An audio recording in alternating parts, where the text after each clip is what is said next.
9 de la mañana con 26 minutos. Muchas gracias a la gente que sigue enviando mensajes. Ya en un ratito le vamos a dar lectura y por supuesto ya le vamos advirtiendo a la producción para que vaya viendo todos los que han participado hoy por las entradas para ir a ver el espectáculo de Héroe Lírico Pop, que va a haber ganadores hoy y mañana vamos a tener el sorteo de las entradas para ir a Cinema Center de la Barraca Mall. Bueno, ahora vamos a charlar con un amigo de la casa que siempre viene, pues vecino acá de la radio, y siempre que tenemos temas jurídicos lo citamos al doctor Pablo Teixidor. Hola Pablo, ¿cómo estás? Bien, muy bien, acá estamos. La verdad que sí, por suerte me queda cerca, eso no puedo negarlo. Estoy literalmente al lado. Bien, bueno, hoy conocemos algo en la Argentina que es poco usual, que un presidente o expresidente haya sido condenado y que haya condena firme, porque ya pasó todas las instancias, incluso hasta la Corte, donde se planteó una queja y fue rechazada la queja, porque no es que la Corte confirmó sino que rechazó la queja que había planteado Cristina. Eso lo podrás explicar más técnicamente vos, para que lo entendamos todos. Y bueno, y ahora la señora expresidente va a tener que cumplir, se le ha otorgado un beneficio, que es la prisión domiciliaria, y va a tener que cumplir ciertas normas para poder, digamos, mantener ese beneficio que le han dado, ¿no? Bueno, claramente es un hecho tan inusual que incluso una fórmula presidencial completa ha tenido sentencia condenatoria por corrupción, por distintos hechos de corrupción. Amado Boudou fue condenado previamente y ahora Cristina Fernández de Kirchner. Un hecho que yo la verdad que me cuesta encontrar en otro lugar del mundo.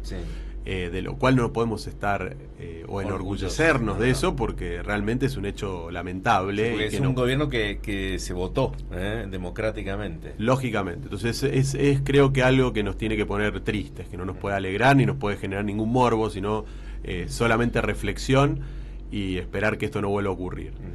En esto que es un hecho tan novedoso y tan distinto a lo ocurrido, también pasa a los efectos, como bien vos hablabas, de lo que es la imposición de una modalidad de detención como es la prisión domiciliaria para aquel que ha sido un exmandatario.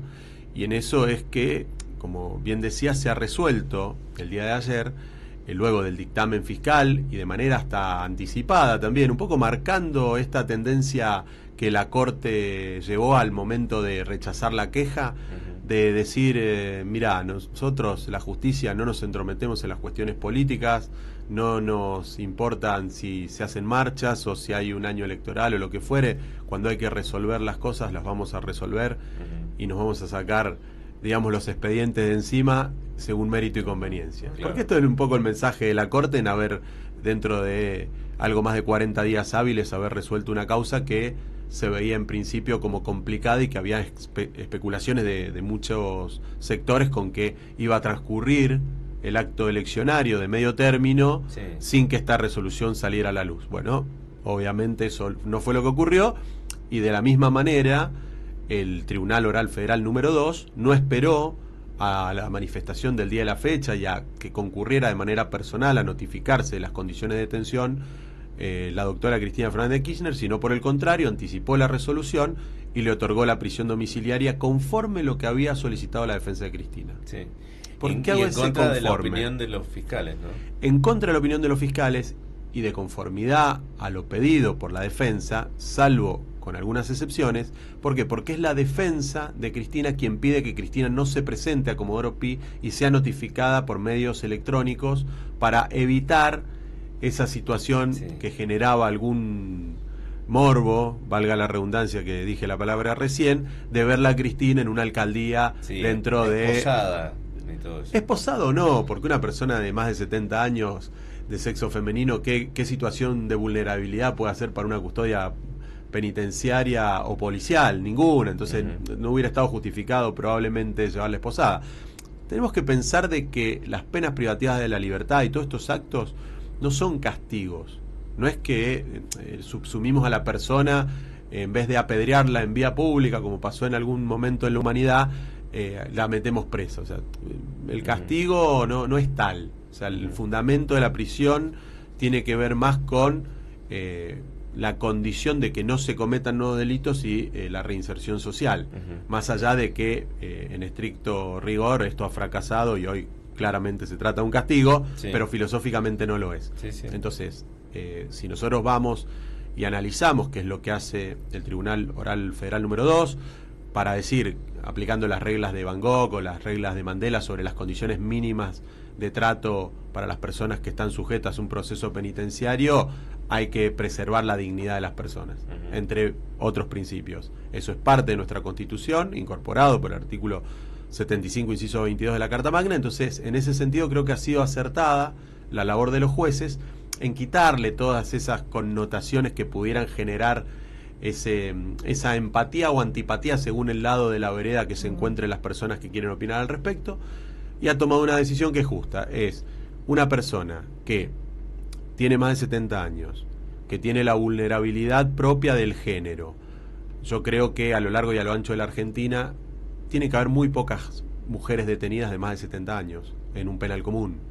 Entonces creo que lo que se ha hecho es tomar una posición razonable, teniendo en cuenta también que ha sido una persona que ha sido víctima de un intento de homicidio. Entonces, tenerla aislada en un penal hubiera sido inconveniente. Entonces, bueno, se da la prisión domiciliaria. Y con acierto también se dice, bueno, pero yo los primeros meses al menos, hasta que tenga dictámenes favorables, que tenga la pulsera como cualquier otra persona que está sujeto a este tipo de prisión.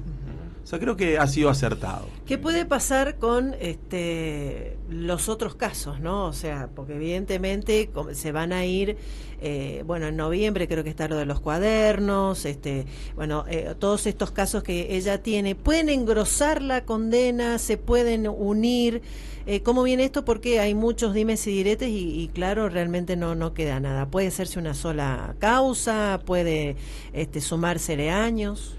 Cada causa va caminando por carriles distintos, y esto va a llevar a soluciones distintas con sentencias que pueden ser absolutorias o condenatorias. En caso de que sean condenatorias, se hace lo que se llama la acumulación y se acumulan las penas.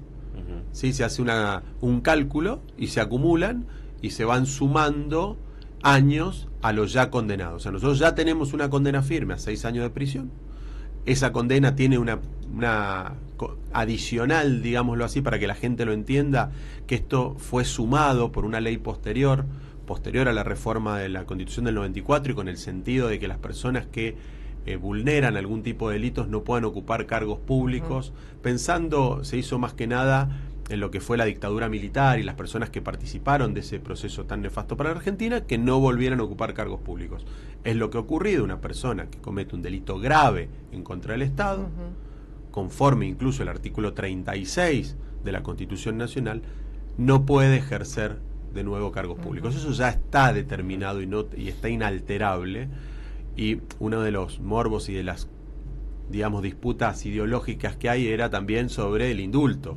Si es posible que sea indultada Cristina por este gobierno o por otro, y yo entiendo en ese marco y conforme el artículo 36 que no podría ser indultada, porque se lo asocia, y fue de hecho la primer norma que se reformó, la primer norma que escribieron los constituyentes, de los cuales Cristina fue un constituyente y Rosati fue también un constituyente de aquella reforma del 94. El primer artículo que se redactó fue el 36, que se votó por unanimidad, y donde se igualó el delito doloso en perjuicio del Estado para el enriquecimiento personal al mismo nivel de aquel que comete un delito contra la estructura constitucional o democrática de la Argentina, aquel que toma por la fuerza el poder, por ejemplo.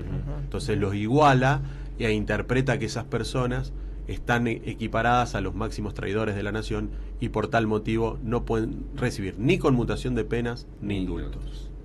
Bien, sí, porque también se habló de eso, porque el kirchnerismo sueña con que en el 2027 puedan ganar las elecciones, haya un presidente propio e indulte a Cristina. Lo primero que haga es indultar a Cristina. Bueno, no se puede, la ley no lo permite, por más que quieran. A mi modesto padecer y pensar, creo que no puede pasar. La única manera que puede ser resuelta la situación y cambiarse las reglas del juego es modificando la Constitución. Yo creo que la norma es clara.